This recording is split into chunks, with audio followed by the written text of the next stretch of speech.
Hello, welcome back to my channel. If you're new here, my name is Patty and in today's video I'm going to talk about the best 23 books of 2023. I'm going to go in the order I read them through the year. I'm not going to go from best to worst or from worst to best, and I'm going to put together the books that are from the same series. First, we have A Court of Mist and Fury, and from that same series, A Court of Silver Flames. This is my first real fantasy. I can't really say much about this series because none of these are the first book, but this book follows Feyre and this book follows Nesta, which is Feyre's sister. And if you haven't read ACOTAR, read it.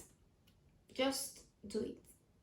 Even if you don't read fantasy, you need to read this. Then after that series, we have the Magnolia Parks series. I read Magnolia Parks last year, so I'm not counting it in this video. So we have Daisy Hates, Magnolia Parks, The Long Way Home, and Daisy Hates, The Great Undoing. In this series, you get two different POVs. Not really, like, let me explain it better. You have two different series inside this series. You have the Magnolia Parks version and the Daisy Hates version. In the Magnolia Parks books, you get dual POV. You have Magnolia and BJ, and on Daisy's books, you get three POVs. You get Daisy, Christian, and Julian. And they have partners, so Magnolia Parks and Daisy Hates happen in the same timeline, and then Magnolia, The Long Way Home, and Daisy Hates, The Great Undoing also happen in the same timeline, but from different perspectives. In this series, you get a bunch of rich kids and their lives in London. So what else would you need on a book, you know? Then I read Say You Swear, and oh my god, this book, the cover wasn't really calling my name, but one day I decided just to go into it and read it. One of the best books I've read this year, obviously, because I'm talking about the best books I read this year, but I didn't expect any of it.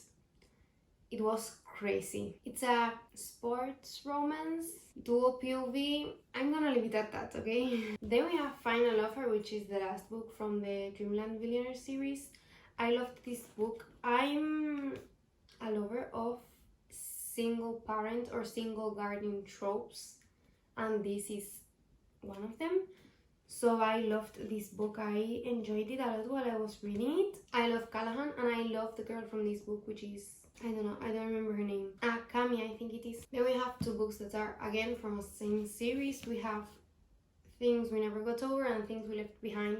I had read about this book and it wasn't calling my name. Like, I saw the cover and I was like, it's cute, but it's not giving anything, you know?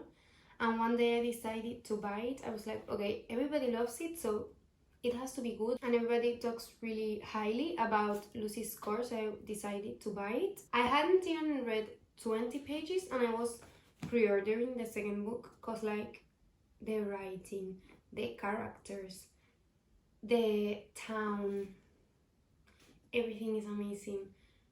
And then I read the second book and I also loved it. I also read the third book, but I think these ones are like higher on my list than that one. And after reading this, I started the Flawless series, and this is my favorite book from that series. Some people love Powerless, but I love this one. Again, single parent trope. He's a cowboy, he's a rancher, and I hadn't seen the first page of every chapter because I read it on my Kindle, and then I decided to buy the physical copies to read them sometime.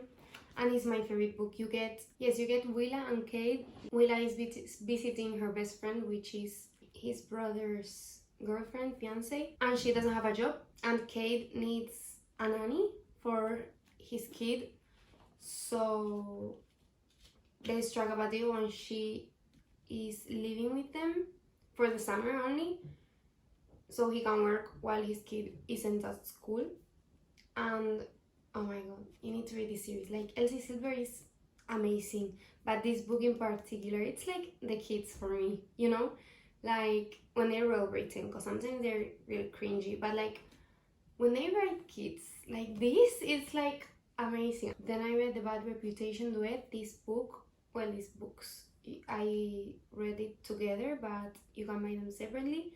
I don't have the physical books, I read it on my Kindle, but they follow, they're in the same universe as the Addicted series, but they follow two other characters that aren't part, like they aren't the main characters from the Addicted / Calloway Sisters series.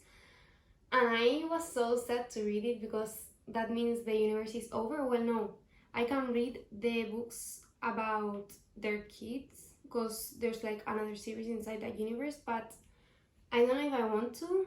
So inside the adults from the Addicted / Calloway Sister series, it was like the end of that universe.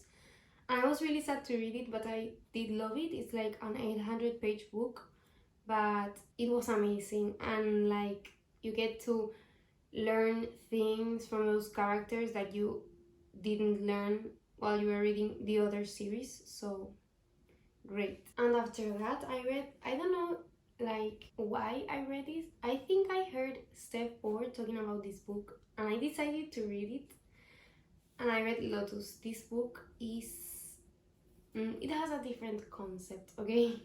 It's about a boy that was kidnapped when he was like 5, 6, 7, more or less. And when he's 27, 28, 29, more or less, like late 20s, he escapes from his kidnapper, and you get to see him returning home and his interactions with his neighbor, which was his childhood best friend. And I cried so much with this book. And then I met Miss Abby Jimenez and I read First Part of Your World and then Yours Truly, but I chose this one because I liked it better than the first one. I think it's because the main character has social anxiety and I feel related to him. And this book is amazing. You have this girl, her name is Brianna. She's a doctor working at this hospital on the ER section, if you can call it like that. And Jacob is a new doctor in this hospital and they start in the wrong foot. So then he writes her a letter to apologize, like a handwritten letter, and they start like exchanging letters between them. Amazing. You need to read it. I love Abby Jimenez writing. Like, I'm going to read everything she writes. I don't care what it's about. We're going to go. Okay, the next thing I read is over here.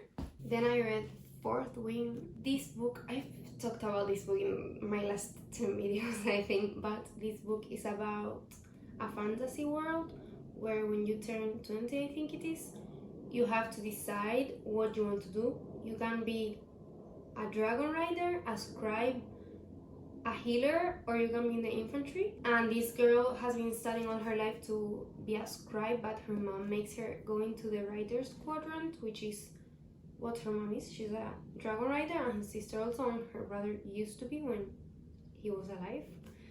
And you get to see her journey going inside the quadrant, learning things, meeting new people. Amazing. And then you get the second book. I obviously can't talk about this one because spoilers, but if you haven't read fantasy and you want to get into it but you're scared, this is a good series to start with. And if you already read fantasy, read it. Like, what are you doing with your life? You need to read it now. I came back from my holidays this summer and I found out on my local bookstore you had the paperback of Happy Place. I don't like buying hardbacks because I like having all of my books the same, so paperback it is because it's cheaper. And they had the UK version that I love the cover more than the US one personally. This book shattered my heart. It's so sad, but at the same time so relatable. I felt like this book helped me heal. in some ways. I don't know what I tapped it so much. I would like to go through it sometime soon, but I'm so scared because it broke my heart so much. I don't want to get my heart broken again. But basically in this book you get a past and a present timeline. This couple split up, but they have the same group of friends and they're going on a vacation for a weekend, and they haven't told them they've broken up, so they decide to just act as if they're still together. But you get like how they met each other in the past, and then you get the present time of what's happening this weekend. And it's just so cute and at the same time so sad, and I don't want to keep talking about it because I'm going to end up crying. But amazing book. Is my favorite book from her. Her writing has changed so much since the last book she wrote. Amazing. Then we have All Roads Lead Here. I am a Mariana Zapata fan. Like through and through, I would read everything she writes. I'm currently reading my last book from her. I know, really sad. I also don't want to cry because of this, because I have very strong feelings about Mariana Zapata, good ones. But this is my favorite book from her. Like, this girl moves back to a town she used to live in when she was little with her mom, and she decides to rent a loft or something like that from a man, and then she figures out he wasn't the one renting it out, it was his teenage son, but the man lets her stay for a little while, but he's like a grump. And I don't want to say anything else about this book, because the best thing about Mariana Zapata is going into the books blind, because some of them you don't even like get to know exactly who the main love interest is going to be until further on the book. And I don't know, just her writing, her characters, her scenery, the plot, everything. It's just, read it, please. But I must say, if you haven't read Mariana Zapata before and you want to get inside her universe, I would start from the beginning. Like, books follow a timeline, they're all inside the same universe. So if you want to read them, you should read them in order, because you get like little presents inside the next books from previous books. I'm going to leave a list of the books that I've read from her, because I haven't read them all. Some of them I decided not to read them because I didn't like the things people were saying about them, and I don't want to get disappointed. So I just went into the ones that I really liked, and I left 2 or 3 without reading. Another book from Rebecca Llanos, which is the author from Fourth Wing, but this is a romance. In this book, well, basically you get to know it in the back. Yes, it's because I didn't read the back. I never read the back of books, but in this book you follow a girl, well, a woman which has 2 kids, they're twins, and her brother is in the military, and she starts sending letters back and forth with one of his teammates, like one of the other soldiers, and then her brother dies, and her brother leaves like the last letter for the other soldier that was having letters sent back and forth with her, saying that he wants him to help her out. So he goes to the small town she lives in to help her, but she doesn't tell her who he is, because they didn't, like, she didn't know his name, because special operations officers, I think they can't reveal their names, because they can't know where they are or who they're with or whatever. So yes, this book, if you don't like crying, don't read this, please. But if you like it, if you like suffering like me, read this. Then we have a happy book. This is also small town, also single parent guardian trope. Basically, this girl used to live in this farm when she was younger with her grandma, and she was friends with her neighbor. And then her grandma passes away. She's not even her grandma, it's her step grandma. She passes away and she leaves her the farm she used to have, but if she wants to keep it, she needs to be living on the farm for like 50% of the next year, and she needs to be married. So she doesn't have a boyfriend, but she moves back to the farm and she's like, let's go from here, like, I'll decide what happens in the future. And she meets again with her neighbor, and just read it. Just, you want to look at the book. So cute. Then we're going back again to Sarah J. Maas. House of Earth and Blood, House of Sky and Bread. I'm not going to say anything about these books. I'm just going to say read them. The third one is coming out January 13th of 2024, so like in 2 months. So excited. I'm not going to say anything about these books because I went into it blind, and I think it's the best way you can go into Sarah J. Maas books. Just read it. You want to look at the covers, amazing. Are they 800-page books? Yes. Are you going to love every single comma you read inside these 800-page books? Yes. So just do it. Do yourself a favor and read it. And then the last 2 books we have here are from the Voice of Tom series. I have these 2 books because they're the only 2 books I've read. Another 800-page books. I know, thick books. They're supposed to be romances. Well, they're not supposed to. They are romances. Obviously, 800-page books for romance.